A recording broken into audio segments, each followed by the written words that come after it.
को दूर करेगा, बेरोजगारी समाप्त करेगा और सबको प्रभु के भजन में लगाएगा, सबको शाकाहारी बनाएगा, सबकी जीवात्माओं को जगाकर परमात्मा से मिलाएगा।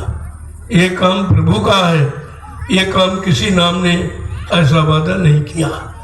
आपको सारे नामों की जानकारी करनी चाहिए कि सतयुग के नाम ने क्या काम किया, द्वापर त्रेता के नाम ने क्या काम किया, द्वापर के नाम ने क्या काम किया, आज कलयुग का नाम क्या काम करने का वादा कर रहा, जो तीनों युगों के नाम ने नहीं कर पाया। वो कलयुग का जय गुरुदेव प्रभु का नाम ही वो काम करने के लिए वचनबद्ध है। कहा जब तक मैं ये काम नहीं पूरा कर लूँगा, इस मानव शरीर को छोड़ के जाने वाला नहीं है। चाहे हमको अपने काम को पूरा करने के लिए मानव शरीर में 400 वर्ष क्यों न रहना पड़े। ये कितना बड़ा ऐलान है, कितना बड़ा वादा, लेकिन आप सब भूल गए। तो तुम गुरु परिवार के रहे कहाँ, गुरु के कहाँ रहे हो? न तुम गुरु के हो न गुरु परिवार के हो, इसलिए गुरु से दया पाने के अधिकारी भी आप नहीं रहे हो। तो कम से कम समझो, मैं अभी इशारे कर रहा हूँ और 12 वर्ष से 13वां वर्ष लग गया है।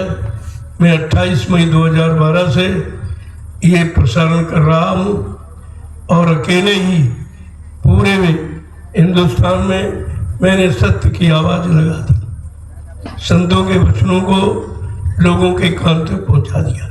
गुरु की महिमा, गुरु की मर्यादा, गुरु का वादा, गुरु के वचनों को सबके समक्ष मैंने रखा और कहा अगर भूल गए हो तो फिर से गुरु वचनों को याद करो। तुम्हारा बचाव वचनों से होगा और कोई बचाव नहीं करेगा। न किसी के पास बचने की स्वयं शक्ति है तो वो तुमको कहाँ से बचाएगा।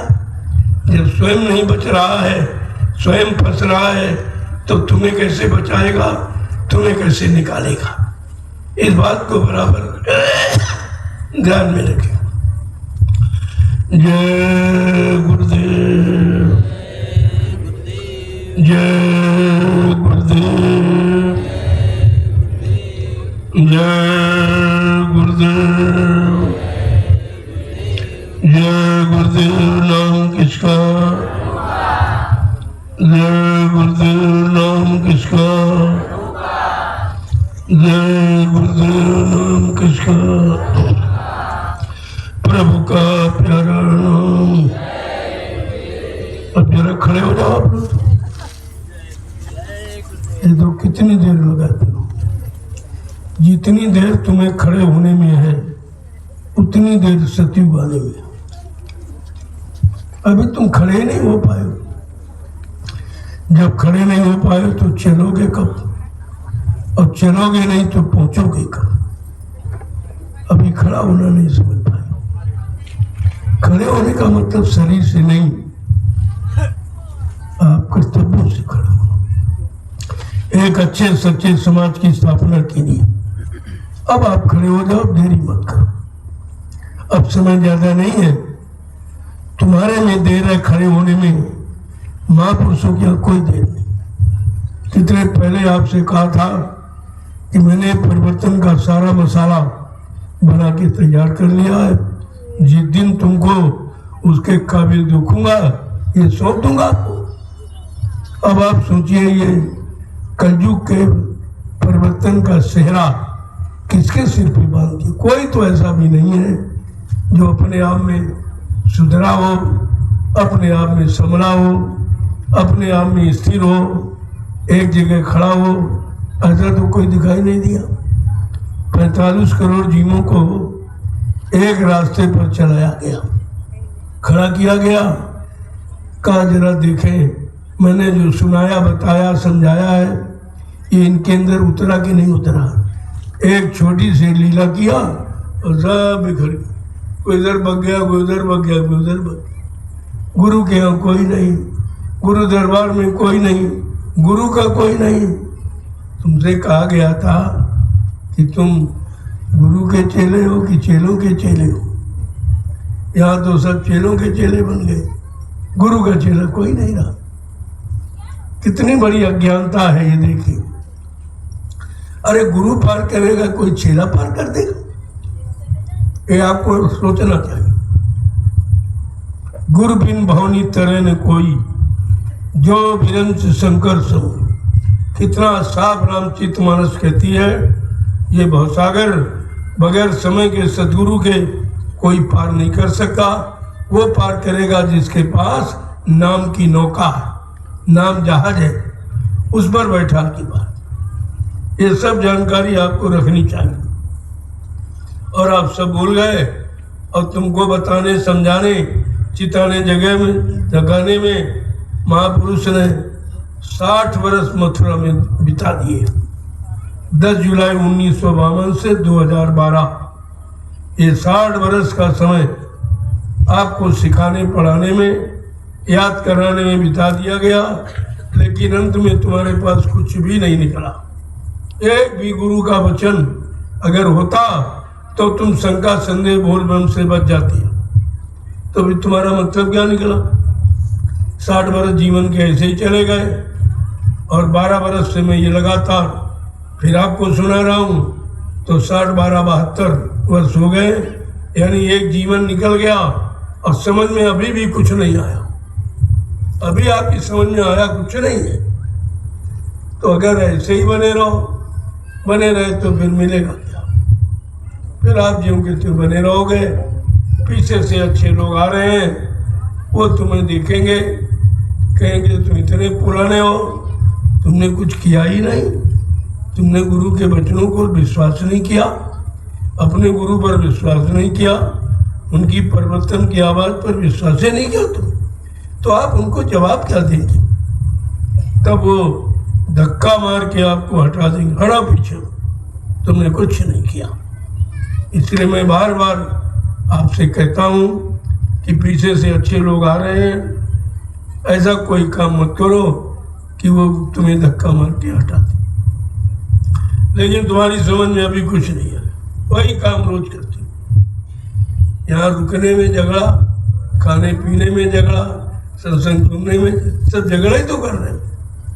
अरे यहाँ आए हो चंद दिन के लिए मिलजुल के, कम से कम यहाँ तो मिलजुल के रहो। इस बाउंड्री में, घर परिवार समाज में तो वैसे तुम मिल के नहीं रह पा रहे हो, कम से कम इस धर्म की बाउंड्री में आपको एक दूसरे से मिल के रहना चाहिए। क्योंकि आपको मालूम है 2, 4, 6 दिन के लिए आए हो, ज़्यादा दिन की। लेकिन नहीं, वो पुरानी आदत जानवरों वाली है, लड़ने भिड़ने की, वही आप करते रहते। लड़ता कौन? जिसके सिर पे सींग होते हैं और पीछे पूंछ होती, वो लड़ते हैं। तुम्हारे न सींग है न पूंछ है, फिर भी तुम लड़ रहे हो। बिना सींग पूंछ के जानवर लड़ रहे हो। तुम वो जानवर हो, सींग पूंछ कुछ नहीं, फिर भी लड़ते हो। तो यह झगड़ा कब खत्म होगा? क्या कोई संकल्प लिया है? क्या ये सारा समय व्यर्थ में आप निकाल दोगे? जब मैंने देखा कि 12 वर्ष पूरे हिंदुस्तान में गुरु परिवार को बताने समझाने में, गुरु के वचनों को दोहराने में, याद कराने में मैंने 12 वर्ष का समय लगाया, लेकिन समझ में कुछ ही किसी के नहीं आया। तब मैंने विराम ले लिया, मजबूर होकर मैंने विराम ले लिया कि अब 2 वर्ष कहीं नहीं जाऊंगा बाहर निकलकर। जो मैंने 12 वर्ष मेहनत की है, परिश्रम किया है, जो आपको संदेश सुनाया, जरा मैं देखना चाहता हूँ कि कितने लोगों ने उस संदेश का अनुसरण किया है। इसके लिए मैंने 2 वर्ष का समय रखा। लेकिन आश्रम पर जो आते जाते रहेंगे तो उनको इशारा करता रहूँगा, बाकी संदेश तो देना बंद कर दूँगा। जब घर के लोग बात को, सच्ची अच्छी बात को नहीं मानते, तो वो बुद्धिमान व्यक्ति घर छोड़ देता।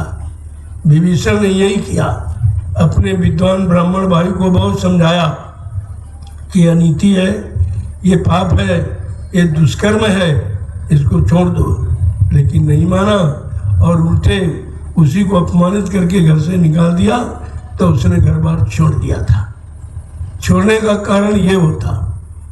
और यही बात जब मतलब दोपहर में कृष्ण भगवान ने बहुत समझाया, भाई अरे भाई मान जाओ, त्रेता का इतिहास पढ़ लो, जिसमें कौन बच पाए कौन नहीं बच पाए, किस करनी करके बचे और कौन सी करनी नहीं की तो मारे गए।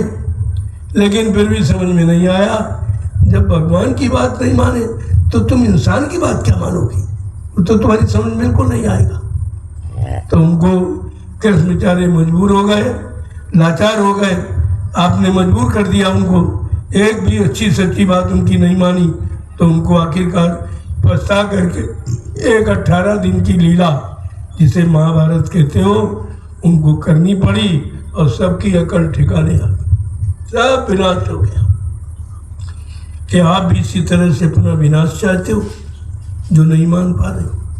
60 साल मथुरा में मनाया गया, वो भी भूल गए हो। 12 बरस से फिर मैंने संदेश देना शुरू किया, फिर भी समझ में आपके नहीं आ रहा। तो विनाश के सिवा तुम्हारे यहाँ तो कुछ लगने वाला नहीं है, इसलिए मैंने वाणी को विराम दे दिया। फिर भी जीवों के लिए आश्रम पर संदेश देता रहूँगा, लेकिन बाहर निकल के नहीं जाऊँगा कहीं भी।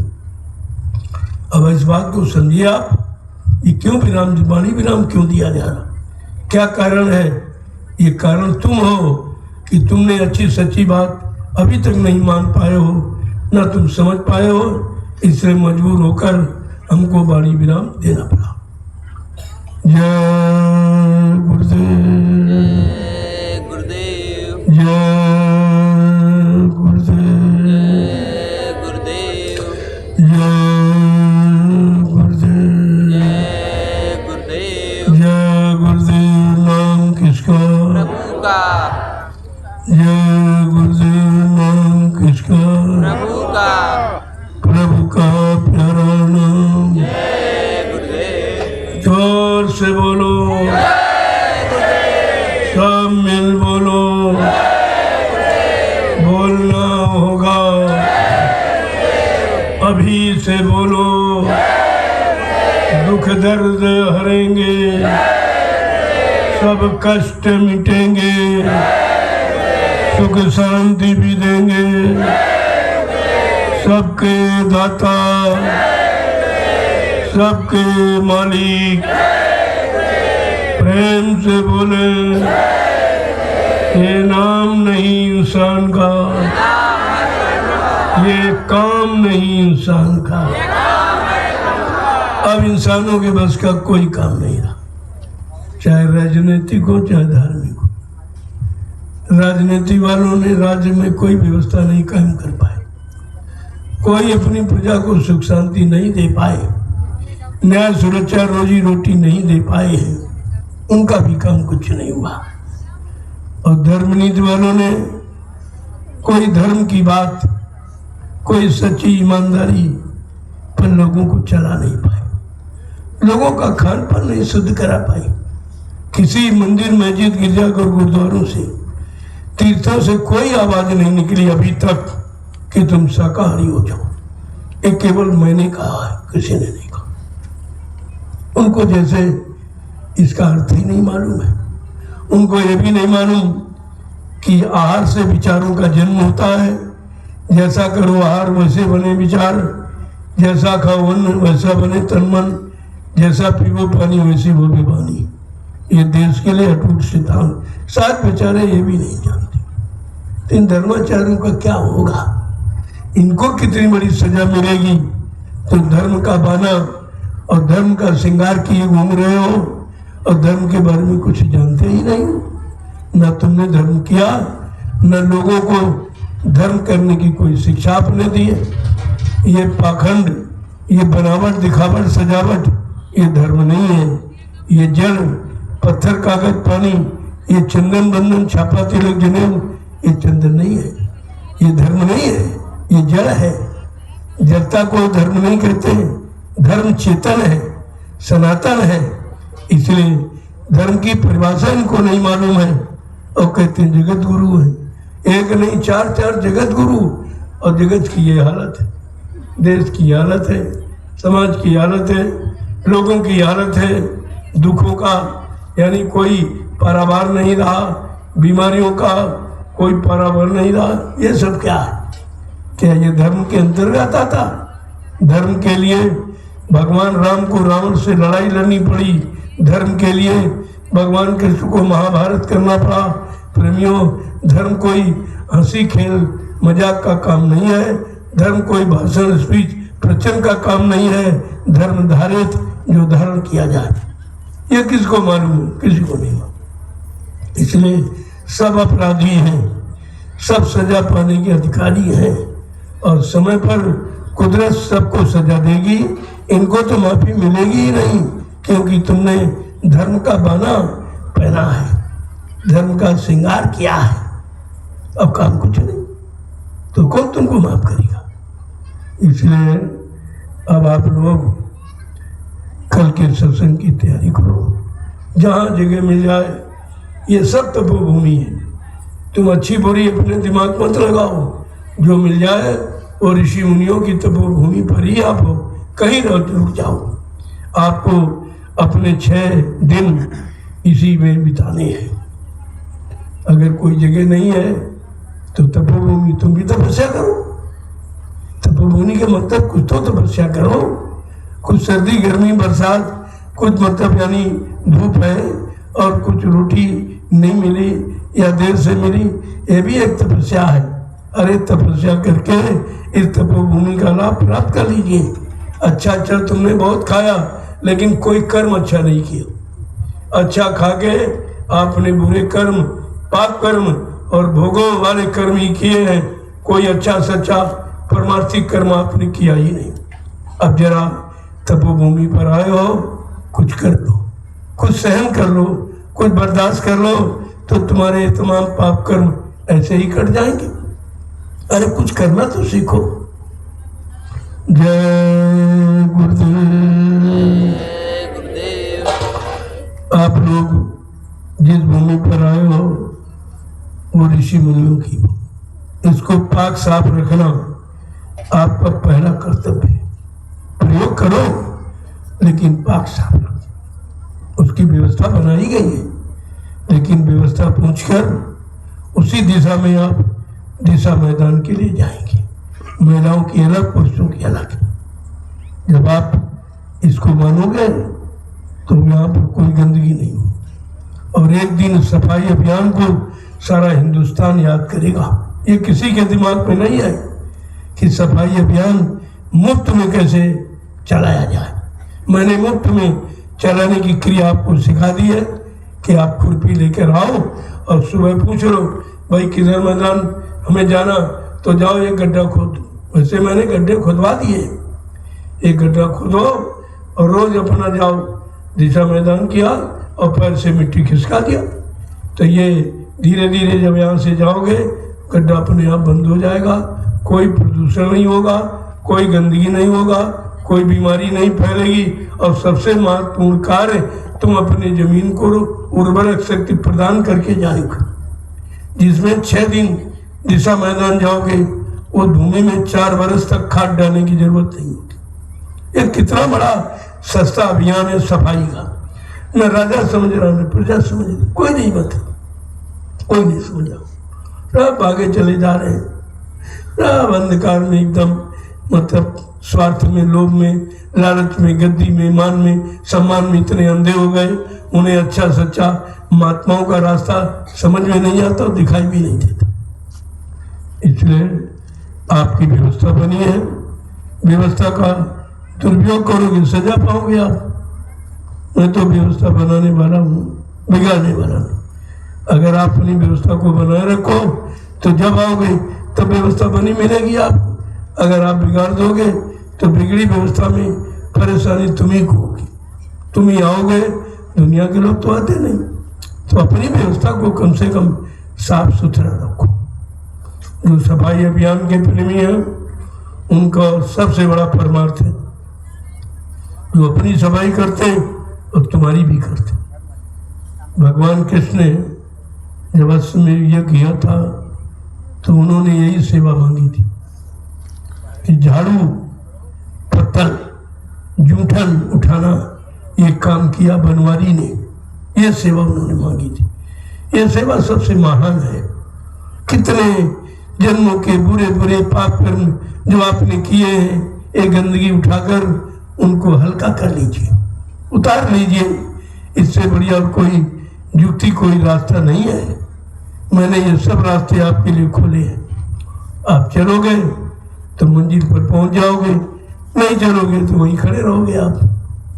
जय गुरुदेव। जय गुरुदेव। अब मैं आपका दर्शन करूंगा, क्योंकि आप आए हो तो आपकी इच्छा मेरी भी इच्छा है, ऐसा नहीं है। लेकिन मैंने व्यवस्था बदल दी है। एक बार, सिर्फ एक बार दर्शन शाम, कल से तो दिन में करूंगा आपका, शाम को नहीं। शाम को भंडारों की व्यवस्था है, कहीं बिजली आ रही कहीं नहीं आ रही, इसलिए शाम का नहीं, दिन में। मैं दिन में सबसे मिलूंगा, सबसे कोई बाकी नहीं रहेगा और सबको प्रसाद दे दूंगा। और शाम का संदेश 5-6 बजे से होगा, ठंडे में, धूप में आप बैठ नहीं पाओगे।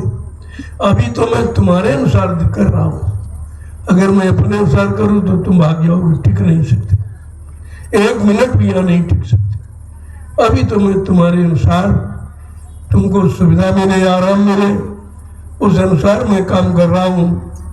आप हमारे अनुसार नहीं कर सकते हो, वो क्षमता, वो शक्ति, वो बर्दाश्त तुम्हारे में है नहीं, इसलिए अभी मैं तुम्हारे पीछे चल रहा हूँ। तो जब तुम्हारे पीछे मैं चलूंगा तो आपको क्या मिलेगा? तुमको पीछे चलना चाहिए, लेकिन पीछे तुम चल ही नहीं पा रहे। इनमें बड़ा अहंकार, गुमार, गरुड़ भरा हुआ है। देखो, जो आवासीय व्यवस्था किसी की नहीं है, ये दिमाग से निकाल दीजिए, ये किसी की नहीं, ये संगत की है और संगत के प्रेमियों की, मेरी भी नहीं है। लेकिन मैं केवल सुपरविजन करता हूँ, देखभाल करता हूँ कि इसका सही प्रयोग हो। मैंने पहले ही कहा था, इन दोनों पर कोई आवाज नहीं बनाएगा। आपने कहा नहीं नहीं, आदेश दे दीजिए, तुमने ठीक बना लीजिए, लेकिन कोई ताला नहीं लगाएगा। ये तुम्हारी नहीं है, तुम आए हो, प्रयोग करो, और तुम्हारे बाद जो आएगा वो प्रयोग करो। ये तालाबंदी या नहीं होती, ये तालाबंदी करना, चुप झोला उठाओ घर जाओ, ये नहीं, ये तुम्हारी नहीं है, तुमने जमीन नहीं खरीदी है, और ये प्रेमियों ने सब किया है। तुमने कुछ एक डेलिया मिट्टी डाली, तुमने ये जितने आवास बने हैं, प्रेमियों ने कितनी मिट्टी डाली इसमें, और तुमने कुछ नहीं किया, घर में बैठे रहो। अब कहते हो हमारे जिले ने बनाया, हमने बनाया, तुम्हारा इसमें कुछ नहीं है, और हम टिकने भी फिर नहीं देंगे आपको। मैं बहुत सख्त हूँ। अब मैं 12 वर्ष संदेश देकर मैं इतना सख्त हो गया हूँ कि तुम सीधी उंगली घी नहीं निकलेगा, और तुम ऐसे मानने वाले भी नहीं हो। लिहाजा आप भी समझ जाओ, आपके लिए मौका है। किसी जिले का, किसी प्रांत का कोई व्यक्ति मनमानी नहीं करेगा। अगर मनमानी करना है तो झोला उठाओ, चुपचाप घर चले जाओ, कभी आना मत लौट के इधर, वहीं भजन करो। यहाँ आने की जरूरत नहीं है। यहाँ आओगे, अब आपको मर्यादा में रहना पड़ेगा, आदेश में रहना पड़ेगा। अगर आदेश में रहना नहीं चाहते तो वहीं घर में रहो, यहाँ आने की जरूरत नहीं है। हमको भीड़ लगानी ही नहीं। बहुत भीड़ मथुरा में लगाई गई, क्या मिला? कुछ नहीं। 12 वर्ष से सारे हिंदुस्तान में घूम घूम कर जगह जगह भीड़ लाखों की लगी, क्या हुआ? कुछ नहीं हुआ। लिहाजा भीड़ का निर्णय कभी भी अच्छा नहीं होता। अब मैं भीड़ नहीं लगाना चाहता, मुझे सच्चे, अच्छे, ईमानदार, चरित्रवान लोगों की आवश्यकता है। अगर हमको 5 लोग मिल जाते तब तक परिवर्तन हो जाता, 5 भी नहीं मिले, सोचिए आप। क्योंकि तुम सब लड़ाई झगड़ों में, मान सम्मान में फंसे पड़े। तुमने यहाँ किया क्या है ये बताओ? जो कह रहे हो हमारा आवास है, किसी को रहने नहीं देंगे, हम ताला डाल देंगे, तुम्हारा कौन सा अधिकार है ये? अभी तो मैंने जो देश दुनिया से जो प्रेमियों का धन लेके आया हूँ, उनकी सेवाएं, उसी से मैंने ये सब जमीन खरीदी है। ये किसी एक व्यक्ति की नहीं है, इसलिए तुम्हारा कोई इस पर अधिकार नहीं है। प्रयोग कर सकते हो, प्रयोग के अलावा किसी का कोई अधिकार नहीं। अभी मैंने तमाम प्रांतों को जो सेवा दी है, कई लाख रुपए अभी तक वापस नहीं आपने की। कहते हो एक झोपड़ी बना ली, कहते हो हमारा है, हम ताला डाल देंगे। 21 मुख से कह रहे हो, निकाल के बाहर कर दूंगा 2 मिनट में। अब उतनी सीधाई हमारे में नहीं रही है। मैं सीधा बन के देख लिया, कतम सीधाई थे बर दोषु, ज़्यादा सीधा रहना दोष का कारण होता है, लिहाजा मैंने सीधापन बनना बंद कर दिया। अब शक्ति से कहा, बगैर शक्ति के भक्ति नहीं होगी और बगैर भक्ति के मुक्ति नहीं मिलेगी। इसलिए अब मैं शक्त हो गया हूँ। तो पहले वाला सब तमाशा खत्म, हिलना मिलना जुलना सब खत्म। हमें तुमसे कुछ नहीं चाहिए, जो ले आए हो अपने बाल बच्चों में खर्च करो, यहाँ कोई आवश्यकता नहीं है। इस बात को ध्यान में रखिए और बने दिमाग से ये निकाल दीजिए, ये धरती संगत की है, सत्संगियों की है, किसी एक देश एक प्रांत जिले की नहीं है। इसलिए तुम्हारा इस पर कोई अधिकार नहीं है, केवल रहने और प्रयोग करने को आपको दिया गया, आप कर सकते, ज़्यादा नहीं। बस ये जो बोलो सोच समझ कर बोलो। मैं सब जानता हूँ, ऐसा नहीं तुम यहाँ बोलते हो मैं वहाँ सुनता नहीं। मैंने इसीलिए आश्रम छोड़ दिया हूँ, वो बगीचे में एक झोपड़ी डाल के रह रहा हूँ। कारण क्या है? ये कारण है तुम कारण हो। तुमने सुनी नहीं, तुमने मानी नहीं, आदेश का पालन किया नहीं, लिहाजा हमको छोड़ना पड़ा कि मैं आपके आश्रम से निकला जा रहा हूँ और बगीचे में झोपड़ी डाल के रहूँगा। जय गुरुदेव। वो दुनिया के सभी पत्रकार मीडिया ये जान गए हैं और ये कहने लगे कि हिंदुस्तान में एक महात्मा है जो झोपड़ी में रहता, बाकी सब एसी में और महलों में रहते हैं, मैं झोपड़ी में रहता हूँ। अगर आपको झोपड़ी में रखता हूँ तो मैं भी तुमसे खराब झोपड़ी बना के रहता हूँ। ऐसा नहीं है कि मैंने 6 आश्रमों का निर्माण किया है लेकिन कभी रहता नहीं, गया चला आया, 2-4 दिन रुका आ गया। मुस्तकिल मुकाम मैंने कहीं नहीं किया और जहाँ करता हूँ वहाँ झोपड़ी बना के रहता हूँ। आप बराबर देख रहे हो। इस बात को नजरअंदाज रखिए आप कि कोई किसी तरह की अब गलती आप मत कीजिए, क्योंकि अब माफ़ी का समय नहीं रहा। अब कुदरत सजा देने जा रही है, बहुत सोच समझ कर चलने की जरूरत। अभी तक तो आपको माफ़ किया जा रहा, क्षमा किया जा रहा था, अब क्षमा और माफ़ी का अभियान समाप्त हो गया। अब तो दंड का विधान है। साम दाम, साम माने समझाना, दाम माने लालच देना और तुमको बताना जिसने नहीं माना उसका परिणाम क्या हुआ, जो मान गया उसको क्या मिला। और जब इसके बाद भी ये 3 नीतियाँ समझ में नहीं आई, अंततोगत्वा दंड विधान का प्रयोग सबने किया है। इसलिए बड़ी समझदारी के साथ आए हो, अपना परमार्थ बनाने के लिए। यहाँ रहने खाने के लिए बहुत रहे, बहुत खाए हो, अच्छे अच्छे महलों में, अच्छे अच्छे मकानों में, अच्छी अच्छी सुविधाओं में रहे हो, लेकिन कभी अच्छा कर्म नहीं किया, सब बुरा ही बुरा किया। अब जरा इस तपोभूमि पर कुछ कष्ट उठाकर, कुछ तपस्या करके कुछ कमाई कर लो जो तुम्हारे साथ चले। जय गुरुदेव, जय गुरुदेव। वैसे मैं कल मिलूंगा आपसे। आज तो आप आए हो, थके बांधे हो, क्योंकि काफी समय लग जाएगा मिलने में, आपको भोजन में देरी हो जाएगी। लिहाजा कल मैं दिन में खुद आऊंगा और सबसे मिलूंगा, सबकी बातें सुनूंगा और समाधान निदान तो आपको आने पर ही हो जाएगा। हम कहें न कहें, आपने कह दिया, सुन लिया गया। अब उस पर मंथन किया जाता है कि भाई कैसे इसके परेशानी दूर की जाए, मुसीबत बीमारी कैसे दूर किया जाए। ऐसा नहीं, कोई बहरे नहीं, सब सुनते हैं और सुनकर आपकी समस्याओं का समाधान भी ढूंढते निकालते हैं कि भाई किसे। तो एक ही समाधान निकला, अगर तुम सेवा में लग जाओ तो सारी पसीने परेशानी तुम्हारी खत्म हो जाएगी। सब परेशानी की एक ही दवा है, परमार्थी सेवा, दूसरा कोई इलाज है ही नहीं। इलाज करके आप थक गए हो, पैसा बर्बाद करके थक गए हो, कहीं कोई लाभ आपको नहीं मिला है, तो जरा 88,000 ऋषियों की तपोभूमि पर परमार्थी संदान सेवा करके वो सारा लाभ आप प्राप्त कर सकते हो। इसका बराबर ध्यान रखें। इसलिए जो सेवा मिल जाए वो अवश्य करो। किसी से पूछो, जो बताएंगे वो, बस अपना चुपचाप उसी में जुट गए। कुछ इधर उधर झांकना ताकना देखना नहीं है। एक लक्ष्य, एक निशाना रखो, सेवा। जब आप भजन करते हो तो नींद आ जाती, मला छूट जाती, सभी का है हाल ही, मैं सबका जानता हूँ।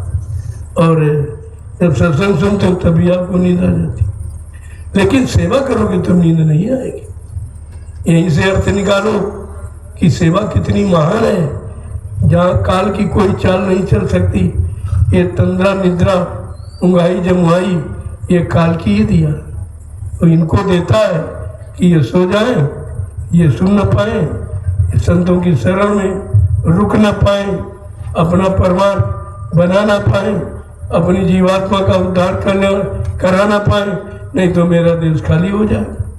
उसको चिंता है, इसलिए ये बाधाएं तुम्हारे साथ जोड़े हैं। लेकिन संतों ने चालाकी के साथ कहा, मैं ऐसी व्यवस्था बना दूंगा तेरी कोई चाल चलने वाली नहीं है। तब आपके लिए परमार्थी संदान सेवा का आधार बनाया गया। इसमें न नींद आएगी, न इधर उधर किसी चर्चा करोगे, न किसी से निंदा आलोचना बुराई करोगे, क्योंकि तुम्हारा निशाना है सेवा का। उसमें मैंने कुछ संख्या निर्धारित कर देता हूँ कभी कभी कि भाई 100 डलिया 150 डलिया दूरी के अनुसार। जब अब बता दूंगा 100 डलिया, तो अब का तुम्हारा मन उसी में लगा है कि कितनी डलियाँ हुई, कितनी बाकी रह गई। कोई बात करता गया, भाई चुप रहो, हम डलिया भूल जा रहे हैं। तुम किसी को सुनोगे भी नहीं, किसी तरफ देखो भी नहीं, किसी की निंदा आलोचना बुराई छोड़ दो, किसी के बारे में तुम सुनना पसंद नहीं करोगे। तुम्हारा एक आधार है कि हमको 100 डलिया डालनी है। ये कितना बड़ा मन को केंद्रित करने की दवा देखी है, जो किसी के पास नहीं थी। मन को ऋषि मुनियों ने तपस्या करके केंद्रित नहीं कर पाया, योगियों ने योग साधना करके मन को कंट्रोल नियंत्रण नहीं कर पाया, अवतारी शक्तियों ने मार काट हिंसा करके मन पर कंट्रोल नियंत्रण नहीं कर पाया। आज संतों की दया है कि एक छोटी सी सेवा में, परमार्थी सेवा में लगाकर आपके इस खराब भोगी विलासी मन को कंट्रोल में कर दिया। कितना बड़ा काम है ये देखिए। इसलिए काम को देखो, इधर उधर मत देखो, निशाना पक्का रखो। इधर उधर देखोगे निशाना खाली जाएगा। एक टक, एक भरोसा, एक बल, एक आस विश्वास, इसके अलावा कुछ नहीं। आए हो तो 6 दिन परमार्थ में बिता दो। स्वार्थ में तो बहुत दिन रहे हो, परिवार में, समाज में, बाल बच्चों में, स्वार्थ ही स्वार्थ है। परमार्थ तो वहाँ कुछ है नहीं। अब यहाँ 6 दिन के लिए आए हो तो कुछ परमार्थ कमा लो जो तुम्हारे साथ जाएगा। जय गुरुदेव। अब आपके लिए भोजन वोजन, क्योंकि भंडारे भी लगे हैं, लग पा रहे, कुछ लोग लगा रहे हैं, समय नहीं है, सब नहीं मिल पाएंगे। कल आपको दिन में मिलूंगा। अब आप जाइए, अपने अपने भोजन व्यवस्था देखो। थके मांदे आए हो रास्ता के तो नींद आ जाएगी। अभी मिलने में 2-3 घंटे लग जाते, तो आपकी नींद का समय, भोजन का समय हम खराब नहीं करना चाहते। अभी तो 6 दिन मिलने का, सत्संग तो कल से है, आज तो मैं 1 दिन पहले ही आ गया, तो आपसे तो मिल ही रहा हूँ वैसे, लेकिन तुमको विश्वास नहीं होता। मैंने एक नया फार्मूला आपके लिए निकाला है। मैं तो प्रयोग तो 12 वर्ष से कर रहा हूँ। मैं जब मंच पर आता हूँ तो हाथ जोड़ के प्रणाम करता हूँ, जब जाता हूँ तब प्रणाम करता हूँ, दर्शन आपका करता हूँ तब भी हाथ जोड़ के प्रणाम करता हूँ। लेकिन आप अभी तक नहीं सीख पाए कि प्रणाम का परिणाम क्या है। प्रणाम का परिणाम आशीर्वाद है। अगर आशीर्वाद चाहिए तो दूर से प्रणाम, ये दूर, ये हाथ जोड़ लिया, आप तो समर्पित हो गए, ये भाव है। इसलिए प्रणाम का परिणाम आशीर्वाद होता। आपको आशीर्वाद चाहिए तो प्रणाम करो। ये छूने ऊने में कुछ नहीं रखा, ये जड़ शरीर है, इसको छूने से क्या लाभ मिलेगा। और तुम गंदे कर्म करके आते हो, यहाँ गंदगी चढ़ा के चले जाते। मेरी बीमारी का कारण तुम ही लोग हो। ऐसे ऐसे गंदे पाप कर्म करके आते हो और स्पर्श करके तो कुछ ना कुछ तो असर हो ही जाता है, ऐसा नहीं है। और साफ सुथरी चीज़ जल्दी खराब होती। सफ़ेद चादर पर बहुत जल्दी दाग पड़ता, जो काला वाला उस पर दाग क्या पड़ेगा। तो इसलिए अब ये काम आप बंद कर दीजिए। मैं आपको प्रणाम करता हूँ, आप भी प्रणाम करो। मैं तुम्हारे शरीर को, तुम्हारी जाति को, तुम्हारे रंग रूप को, तुम्हारे रुपए पैसे को, पढ़ाई लिखाई को प्रणाम नहीं करता हूँ। मैं तुम्हारी जीवात्मा को प्रणाम करता हूँ, क्योंकि संत जीवात्मा के लिए आए हैं और वो जीवात्मा को ले जाना चाहते हैं, इसलिए प्रणाम करके उसको मनाते हैं। अरे भाई चलो अपने घर चलो, बहुत दिन हो गए, अब निकलो यहाँ से, अपने घर चलो। तुम प्रणाम का मतलब ही नहीं समझते, वही नोचा कसौटी नोचा, इससे क्या मिलेगा। नाराज और कर देते हो, बाजार लाभ के नुकसान कर बैठते हो। तुम कितनी दूर चले जाओ, अगर तुम्हारा भाव जुड़ा हुआ है, जैसे ये तार जुड़ा सही, कितनी दूर साउंड बनाओ, आवाज़ यहाँ से चली जाएगी। अगर तार नहीं लगा तो भी नहीं, लगातार लगातार और लगातार। अर्थ समझो पहले, अर्थ, इसका अर्थ क्या। अगर तुम्हारा संबंध है, तुम्हारा तार लग गया तो दूरी नज़दीकी कुछ बहुत पास हो। अगर सेवा भाव है, सच्चाई भाव है, चरित्रता पवित्रता है, तो तुम बहुत नज़दीक हो। शरीर से कितनी दूर हो, लेकिन अंतर से आप बिल्कुल नज़दीक में। ये बात हमेशा ध्यान में रखिए। यहाँ दूरी नज़दीकी का कोई प्रश्न नहीं है, यहाँ भाव का प्रश्न। भाव में भक्ति है, भक्ति में शक्ति है और शक्ति में मुक्ति है। अगर मुक्ति चाहते हो तो आप भाव भक्ति कीजिए। इतनी दूर से रहो, वहीं से प्रणाम करो, वहीं से साष्टांग दंडवत करो कि ये शरीर ने बहुत भोग किया, बड़े पाप किए, लिहाजा शरीर को आपके समर्पित करता हूँ। इसको किसी ऐसी सेवा में लगा दो जो शरीर पर पाप कर्मों का बोझा लगा है वो उतर जाए, तब आपके लिए परमार्थी श्रमदान सेवा रखी गई। ऐसे नहीं रखी गई और तुम कोई सेवा कर ही नहीं सकते। जय गुरुदेव। जय गुरुदेव। अब आप लोग चलिए, भंडारे की व्यवस्था देखो। अभी कुछ प्रेमियों ने भंडारे लगानी, देखो बहुत जगह है। अभी 13 बीघे पूरा खाली पड़ा, अभी वहाँ कोई भंडारा नहीं पहुँचा, पूरा खाली पड़ा। और वहाँ रहने की व्यवस्था बहुत, कम से कम 20-25 छप्पर रखे हुए, और वहाँ हैंडपम्प लगा है और समर भी है, पूरी व्यवस्था है आपकी। वहाँ लगा लीजिए, वहाँ रहिए। और वहाँ दिशा मैदान के लिए बहुत भारी जंगल है, कोई दिक्कत नहीं। अभी वो तो खाली पड़ा, वहाँ तो आप गए नहीं हो। मैंने यहीं आसपास आपको रुका लिया है कि व्यवस्था ज़्यादा विस्तार करूँगा तो खर्चा ज़्यादा बढ़ेगा। आपके लिए खर्चे का जो सेवा दोगे इसी खर्चे में चली जाएगी, फिर मैं अच्छे काम में कैसे लगाऊंगा आपकी सेवा। इसलिए कम खर्चे की व्यवस्था, सब आस पास रहो, मिलजुल के रहो। 6 दिन के लिए आए, कोई ज़्यादा समय नहीं है, गुजारा करो, एक दूसरे के काम आ जाओ, एक दूसरे की सेवा कर लो। यही आपके पास मौका है। यही भी तुम वही खाना पीना झगड़ा, रहने का झगड़ा जो गांव घर में करते हो यही करते हो। तो आश्रम में आने का मतलब क्या? तो आश्रम में नहीं आया, अभी आप गरीब में रहे, तभी आपको लाभ नहीं मिल रहा, तभी आप खाली बैठे हो कि ध्यान नहीं हो रहा, सुमरन नहीं बन रहा, भजन नहीं हो रहा। तो ये भजन क्यों नहीं बनता? क्योंकि आप में बनाने की अभी क्षमता नहीं है। वो क्षमता पैदा करो कि बनेगा। जब किसी का बनाओगे तब तुम्हारा बन जाएगा। किसी को सुख दोगे तो तुमको मालिक सुख देगा। ये क्यों नहीं सोचते? कर भला हो भला, कर बुरा हो बुरा, ये सिद्धांत है, इसको ध्यान में रखिए आप। तो जहाँ जगह मिल जाए वहीं जाए। सब तो तपोभूमि है, सब तपोभूमि है, छोटी मोटा क्षेत्र नहीं है। 88,000 ऋषि मुनि, कितनी बड़ी संख्या। तो क्या कोई 2-4 किलोमीटर में इतने लोग रहे होंगे? ये पूरा नैमिष क्षेत्र ये ऋषि मुनियों का। और आपको उस भूमि का लाभ देने लेने के लिए आपको बुलाया गया कि आप ले लीजिए। तो कई जगह मिल जाए, बस फौरन वहीं अपना डेरा लगाया। मैंने कितने वर्षों से बराबर मैं कह रहा हूँ कि 4 मीटर मोमजामा ओढ़ने का, 4 मीटर बिछाने का हमेशा अपने झोले में रखो। इतना छोटा सा सामान, कई जगह मिली अपना तान लिया, बिछा लिया, बैठ गए। भजन करने में भी ठीक, भीड़ भाड़ में भजन भी नहीं होता, अपना अलग लगाया, खाना पर भजन बैठ गए, ध्यान पर बैठ गए, सुमरन बैठ गए। 10-5 लोग मिलकर सत्संग की चर्चा करो। यहाँ तो चर्चा सत्संग तुम तो इधर उधर की चर्चा करते हो। जहाँ कथा होती हर की, न रुचि लागे नर की, या तो सोवे या बातें करे इधर उधर की। तुम्हारा तो वो हाल है।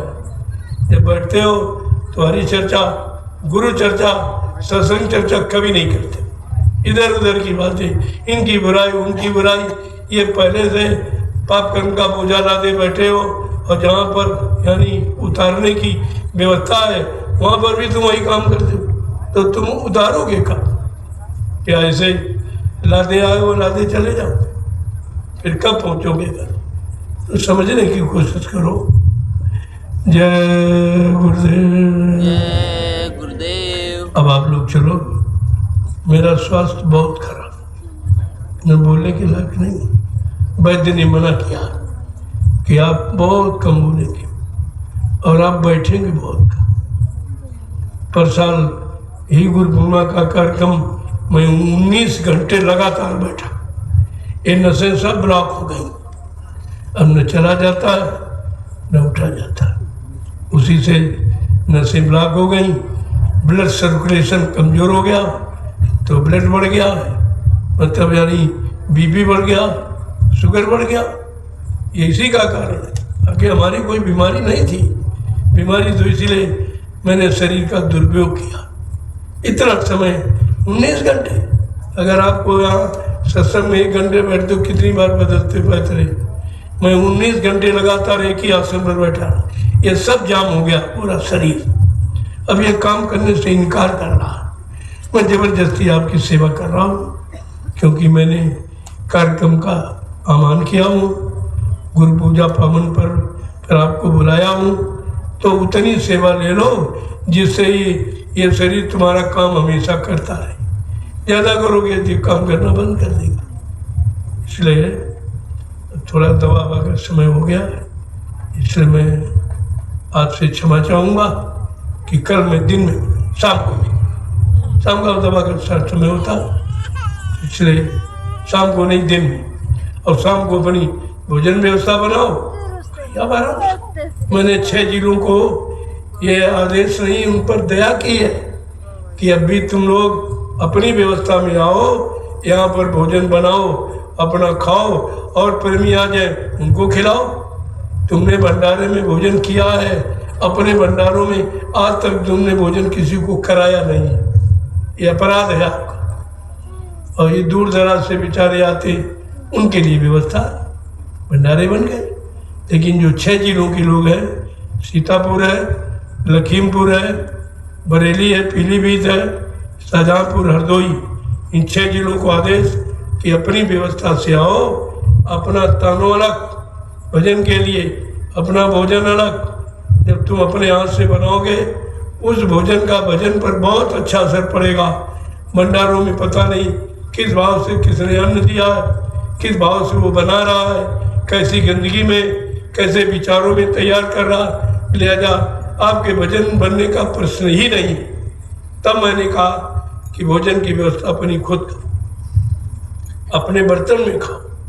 ये प्लास्टिक वाले बर्तन ये तमाम तरह की लाइलाज बीमारी पैदा करने वाले हैं, इनको बंद कर दीजिए। अपना थाली लोटा गिलास अपने साथ रखो। और मैंने कहा एक खुरपी एक औजार भी है, अगर फल खाना हुआ फल काट लिया, सब्जी बनाना हुआ सब्जी छील ली, 4 गड्ढे खोदे, 4 डंडे गाड़े, अपना मोजामा तान के घर बना लिया। ये कितना बढ़िया। और जिस दिन दिशा मैदान गए गड्ढा खोद दिया।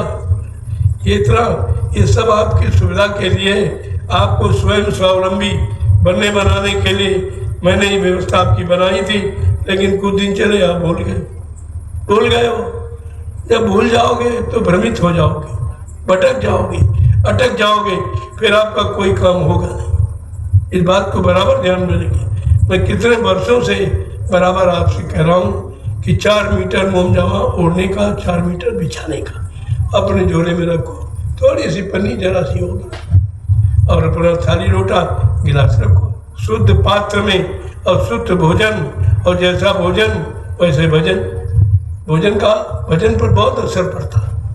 अपनी व्यवस्था में रहिए आप। पहले मथुरा जाते थे तो कोई भंडारे थे वहाँ, सब अपने लाखों चूल्हे वहाँ जलते थे। इतना अच्छा लगता था। 10-10, 15-15 लोग जिले के मिलकर अपना भोजन बनाया और बैठ कर अपना खाया। कोई और आ गया 2-4 आदमी, उनको भी आपने भोजन करा दिया। ये तुमने कभी नहीं किया। जब लोग भोजन किसी को नहीं खिलाते तो एक नियम ऋषि मुनियों महात्माओं ने बनाया था कि एक रोटी गाय की निकाल दो। गाय की एक रोटी निकाल दो, पहली रोटी, यानी पहले किसी को खिला के तब खाओ, ये उसकी नीति थी। और एक कुत्ता पाला, उसको आपने खिला दिया तब खाया भोजन। तो कहने का मतलब किसी को खिला के तब खाओ, उस भोजन का प्रभाव अलग होता है। जब आप अपना भोजन बनाओगे, खुद खाओगे और कोई आ गया उसको भी शामिल कर लिया, तो ये गृहस्थी का धर्म है। जिस दिन तुम्हारे भंडारे, तुम्हारे रसोई से एक खुराक अगर नहीं जा रही तो समझ लो तुम्हारे अन्न में कोई दोष है। क्यों नहीं कोई आया, क्यों खाने के लिए नहीं आया कोई, ये सब व्यवस्था आपने खराब कर दी। इसीलिए आप खराब हो गए। तुम्हारा मन खराब, तुम्हारा तन खराब, तुम्हारी इंद्रियां खराब, तुम्हारी बुद्धि खराब, सब खराब हो गया। अब बात आप मानते नहीं। कब से मैं कह रहा हूँ, आप भूल जाते हो। इसलिए सफाई का विशेष ध्यान रखें। खुरपी फावड़ा ले लो और दूर चले जाओ। जो गड्ढे खुदे और दूर चले जाओ, आपकी जमीन बहुत है, दूर चले जाइए। तो उससे क्या होगा, एक पैदल पर्यटन, कम से कम 1000 कदम रोज अगर चलोगे तो शरीर में कोई बीमारी नहीं आई। जैसे गठिया, ये दर्द है पैरों का, गांठों का, ये चला जाएगा। जितना चलोगे उतना ये पुर्जे ढीले होंगे। जो चर्बी जम गई है वो धीरे धीरे पिघलेगी, आपका दर्द खत्म हो जाएगा। मैंने ये सब इसीलिए श्रमदान सेवा रखी है। डॉक्टर का कहता सुबह टाला करो, और तुम तो जब श्रमदान सेवा करते हो तुम 10 किलोमीटर चल जाते हो रोज। तब ये बीमारी लोगों की चली गई, दर्द चले गए सबके। बहुत से लाइलाज बीमारियां आपकी इसी सेवा से चली गई। तो यहाँ कई व्यवस्थाएं आपके लिए और निःशुल्क है। कोई सेवा नहीं, कोई पैसा नहीं खर्च करना, कुछ भी नहीं है। आपकी परेशानी दूर हो जाए, इससे बड़ा लाभ और आप क्या लेना चाहते हैं। लेकिन जब मानोगे नहीं, करोगे नहीं, तो अभी तो समय और खराब आएगा। अभी कहा जा रहा है इतना खराब समय आएगा, मुश्किल से रोटी का टुकड़ा आप पाएंगे। इतना अन्न और दवाओं की कमी पड़ेगी, पेड़ों की पत्ती तुम्हें ढूंढने न मिलेगी। ऐसा होगा तेरे कर्मों का नजारा, और सुनते तो जाओ संदेशा हमारा। ये कितने पहले से आपको जानकारी दी, लेकिन कुछ नहीं, सुना भूल गए, सुना भूल गए, सुना भूल गए, तभी आप परेशान हो। जय गुरुदेव। अब आप चलिए भंडारों के साथ। देखो कुछ थोड़ा बहुत, वैसे पहले आप जब सब लोग मथुरा जाते थे तो अपना नाश्ता अपने साथ, कोई चना है, कोई सत्तू है, कोई बाटी बना के रख लेते। और बाटी 8 दिन खराब नहीं होती, आपको कोई जरूरत नहीं। भूख लगी, निकाला, अपना खा लिया और खा के थोड़ा आराम किया, भजन पर बैठ गए। नहीं तो 10-5 लोग मिलकर सत्संग की चर्चा करने लगे। लेकिन जब से ये बाजार बना दी गई, ये भंडारे खोल दिए गए, आप एकदम आलसी हो गए। मैंने तो इसलिए भंडारे खोले थे कि चलो रोटी वाला समय बचेगा तो आप भजन करोगे, लेकिन अजन भजन तो तुम कुछ नहीं करते, सोते रहते हो। तो मुझको मजबूरन व्यवस्था बदलनी पड़ी कि अपने उसी पुरानी व्यवस्था में आ जाओ, तो कम से कम भोजन का कर्जा तो नहीं चढ़ेगा तुम्हारे पर। और पता नहीं कौन कैसे बना रहा। भंडारों में भोजन बनता है, तमाम महिलाएं मासिक धर्म में होती, उसी में घुस जाती हैं, कभी नहाती नहीं है, कभी कुछ है, कभी कुछ। ये सब असर तुम्हारे भोजन पर है, फिर तुम्हारे भजन पर पड़ता है। ले आ जाओ, अपनी व्यवस्था में रहो। देखो जब लाखों चूल्हे यहाँ जलेंगे, पत्रकार मीडिया हैरत पे हो जाएगी, सारा विश्व तुम्हारे इस आदर्श को देखेगा। अब ये क्यों नहीं समझे? जय गुरुदेव। गुरुदेव। देखो ये सत्संग स्थल है, रात में आप लेट सकते हो, लेकिन आवास नहीं बनाओगे, कोई दुकान नहीं इसमें रखना। सत्संग स्थल की मर्यादा। और वैसे आगे आने वाले भविष्य में ये संस्कृत महाविद्यालय का प्रांगण मैदान है, तो पहले से हमने इसको खाली करने की कह दिया, नहीं खाली रखो, थोड़ा खाली रखो। वैसे दिन में अपना छाया में बैठो, पढ़ो, भजन करो, मना नहीं है, लेकिन सत्संग के टाइम एकदम खाली। इसलिए इसमें कोई दुकान, कोई आवास आप बनाएंगे नहीं। वैसे लेट सकते हो, बैठ सकते हो, भजन कर सकते हो, आराम कर सकते हो, ये सोने के लिए नहीं। अब रात में मान लीजिए कहीं आपने नहीं बना पाया तो ठीक है, लेकिन समय पर जैसे घंटा संग बजे, सुबह 4 बजे फट से जाग जाओ। फिर इस मैदान में सोने की इजाज़त नहीं। आप भजन के लिए आपको जगाया जा रहा हो, और इस मैदान में कोई सो रहा हो तो दूसरे दिन आपको इस मैदान में टिकने नहीं दिया जाए। ये सोने के लिए नहीं है, ये भजन के लिए है, सत्संग के लिए है, भक्ति के लिए है। इसीलिए मैदान को खाली रखा गया। जय गुरुदेव। और ये आपका जो आश्रम का ये जहाँ पूजा स्थल बनेगा, वो पूजा का स्थल, वहाँ कोई भोजन, कोई टुकड़ा फोकड़ा, कोई कागज पत्थर आप फैलाएंगे नहीं। पूजा स्थल की मर्यादा, वो भी गुरु पूजा। गुरु पूजा में सबकी पूजा, गुरु समान कोई देव न दूजा, ऐसी पूजा है। इसको बहुत पाक साफ रखना। इसलिए हमने कहा भाई 6 तारीख तक आप रह सकते हो।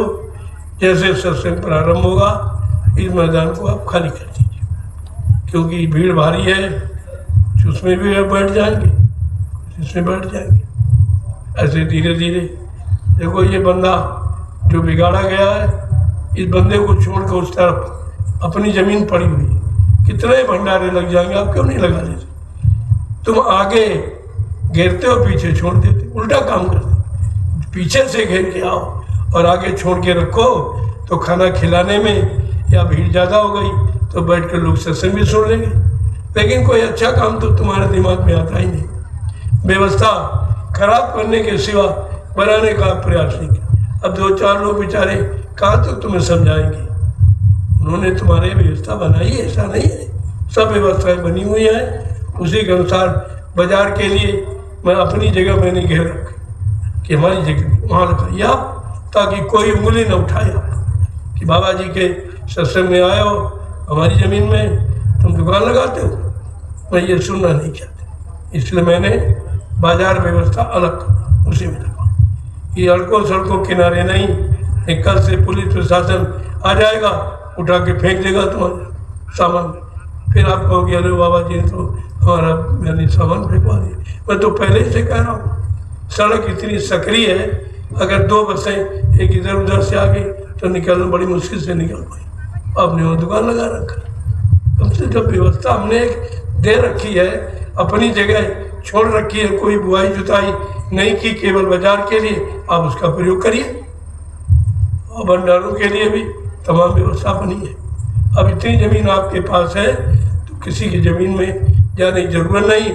कोई स्वेच्छा से अगर प्रेमी दे रहा, चलो उसको भी लाभ मिल जाएगा, उसको भी इसका लाभ मिलेगा कि तुम्हारी ज़मीन में बैठकर लोग भजन करेंगे। ये नहीं तुमको ध्यान है, तुम्हारी ज़मीन को पवित्र बनाएंगे और भोजन भंडारा तैयार करेंगे, अपना खाएंगे, आने वाले तमाम लोगों को भोजन कराएंगे, तुम्हारी ज़मीन तो पवित्र हो जाएगी।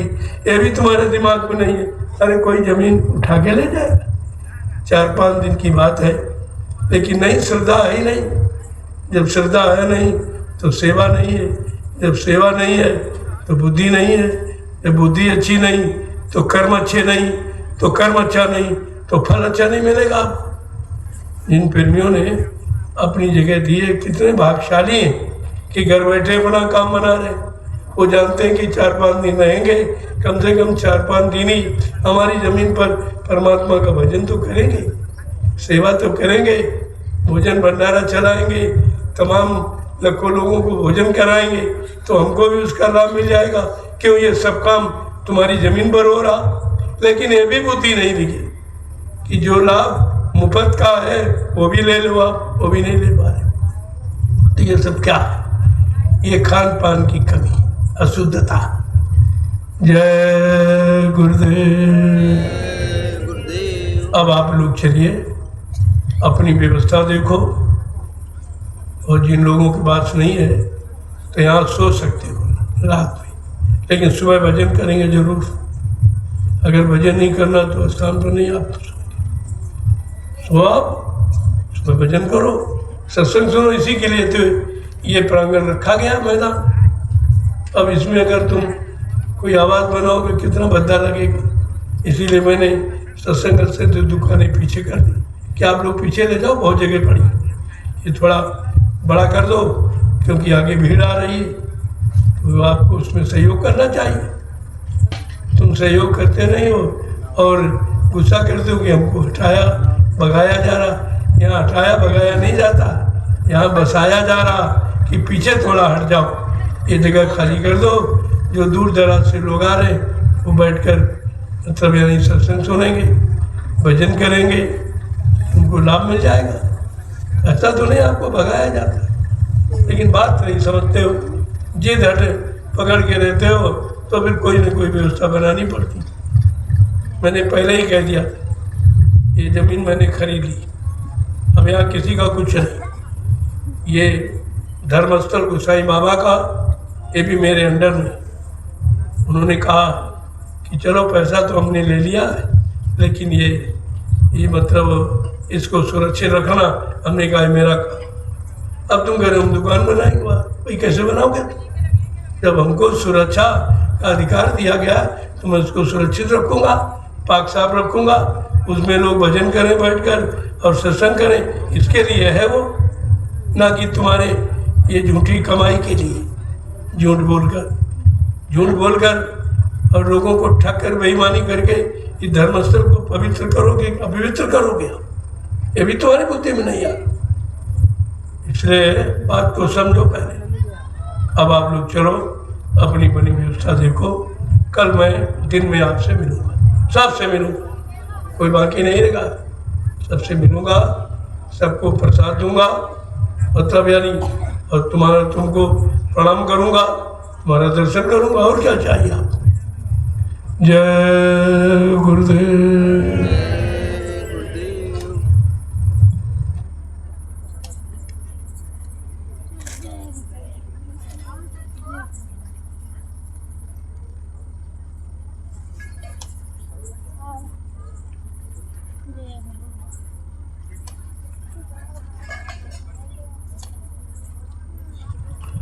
देखो ये धार्मिक राष्ट्रीय मंच है, इस पर चढ़ना मर्यादा के खिलाफ। आप नीचे बैठिए, इस पर चढ़ने का प्रयास मत करो।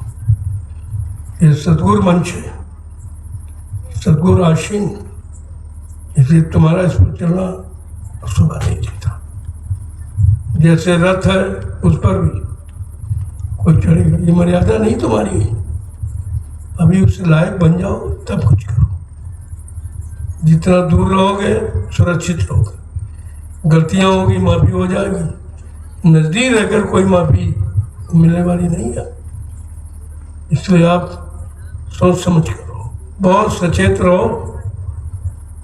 अधिकारी के कहते आगे और घोड़ी के पिछाड़ी और महात्माओं के चारों तरफ बहुत होशियारी के साथ रहना चाहिए, बहुत होशियारी के साथ। इसलिए बराबरी की कोशिश मत करो, अपना नुकसान कर बैठोगे। ये मर्यादित मंच है जहाँ सारे विश्व को संदेश दिया जा रहा, इससे पवित्र कोई स्थान नहीं।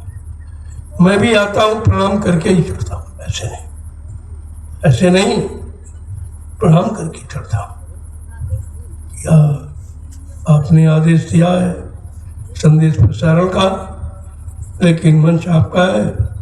मैं आपके आदेश के लिए इसका प्रयोग कर रहा हूँ, इसलिए आप क्षमा करना। मैं प्रणाम करके और आपको भी प्रणाम करता हूँ। पहले इस बात को देखिए मैं क्या करता हूँ और तुम सब भूल जाते हो, मनमानी करने लगते हो। ये सब गलत है। मैं बहुत दिनों से देख रहा लेकिन कह नहीं रहा था। शायद तुमको आ जाए, ध्यान आ जाए, बुद्धि आ जाए, समझ आ जाए कि किसी चीज़ का अनुसरण बहुत सोच समझ के करो। उस लायक हो तब तो ठीक है, जब किसी के लायक नहीं है तो आप इसका प्रयोग नहीं कर सकते। ये संदेश प्रसारण मंच है, सारे विश्व को संदेश दिया जा रहा है। इतना पाक साफ स्थान कोई नहीं है और सदगुरु दाता दयालु का मंच है। मैं भी प्रणाम करके ही चढ़ता हूँ कि आपके संदेश का प्रसारण कर रहा हूँ, आपके आदेश का पालन करने जा रहा हूँ। आप मेरा प्रणाम स्वीकार करें और आप हमको बल बुद्धि प्रदान करें। पहले समझो बात को। जय गुरुदेव।